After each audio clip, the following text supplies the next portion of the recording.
Сәлем оқушы, бүгін біз сенімен комбинаторика элементтеріне берілген есептерді шығарамыз. Енді давайте сразу есепке көшейік. Жазылуында барлық цифрлары тақ болатын неше екі таңбалы сан бар дейді. Мысалы, екі таңбалы сан бар. Бұндай есептерді қалай шығарамыз десек, бастап көріңіз. Мысалы, мен 10 жазам, екеуі де тақ па цифрлары? Мынау.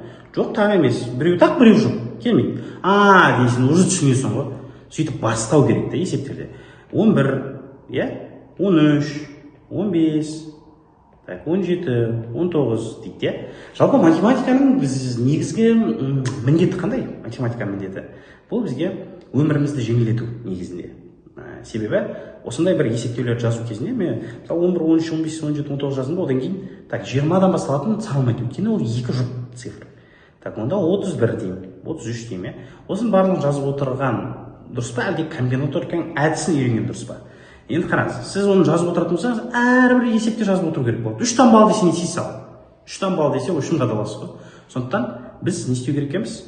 2 таңбалы, екі орын жазамын. Неге екі орын? Өйткені 2 таңбалы цифр. Енді тақ цифрлар нешеу? 5-еу. Цифрлар қайталанбау деген әңгіме бар ма? Жоқ. Мына жерге нешеу жаза аламын? 5-еу жаза аламын. Енді осы екені көбейте саламын ғой. Сол кезде қараңыз. 25 шығу керек. 25 шығу керек. Неге 25 емес? Давайте ойланайық. Так, барлық цифрлар тақ болатын неше екі таңбалы сандар бар?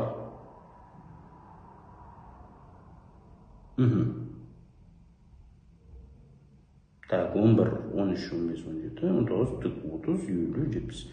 Мына жерде есептің жауабында қате бар. Өйткені барлық цифрлар тақ болатын неше екі таңбалы сан бар десек, бізде 25 шығады екен. Сондықтан да мына жерде көкеп жөндеп қояйық, 25 деп. Келесі.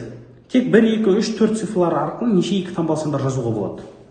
Билдің ништан басты ерекшелігі ол жерде логикалық есептер өте көп кездеседі. Біз бұрынғы тесттердің анализ жасай отырып байқағанымыз 70-80% логикалық есептер екен. Енді сол есептер бойынша біз 20-дан аса тақырып құрастырдық. Сол тақырыптар бойынша арнайы видеокурс дайындадық. Сабақтардың ұзақтығы 10-12 минут және соған байланысты тест тапсырмалары беріледі.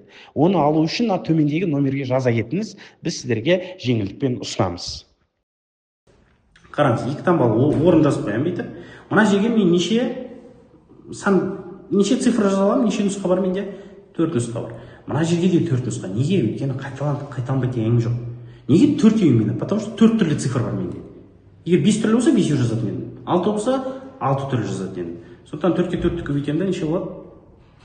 16 болады, Так, бұл жерде де тек 1, 2, 3 және 4 цифрлар арқылы неше екі таңбалы сандар жазуға болады. Мысалы, 11, 12, 13, 14, 21, 22, 23, 24, 31, 32, 34, 41, 42, 43, 44. Болды. Сонда барлығы 16 болу керек. Балалар, мынандай ғой, бұл тестте варианттарында, скорее всего, бір қателіктер кеткен. Сондықтан бізге есептің шығару жолы маңызды, Цифрлар қайталанбайтын 1, 2, 3 цифрлардан құралған барлық 3 таңбалы сандардың қосындысын табыңыз дейді, ал керек болса. Цифрлар қайталанбайтын дейді. Мысалы, 1, 2, 3, 1, 3, 2. Келсесіз қой, Енді ол бізде неше нұсқа бар жалпы? Бүйтіп жазып алайық, 3 орын 3 таңбалы бізде бірінші нұсқаларын санап алайық. Мысалы, мен жерге 3 қоямын, мұнда 2 қоямын, мұнда 1 қоямын. Өйткені қайталанбайтын. Сонда барлығы 6 сан болу керек қой. Жүздіктер 100-ден басталатындар кетті, енді 200-ден басталатын басым. 213, 231. Потом 300-ден басталатын. 312, 321. Енді и барлығын қосам. Так, 3, 2, 3. Так, 2-ден 2, 3-ден 2, 1-ден 2. Қанша болады сонда? 2, 4, 6, 6, 12. Бір ойда. Мұнда да тура сондай шығады. Өйткені тура сол цифрлар, просто орындар ауысқан. 12 ойдағымен 13. Бір ойда, мұнда да ойдағымен 13 болады, Сонда бізде 1332. Мына есептің нұсқасы бар екен.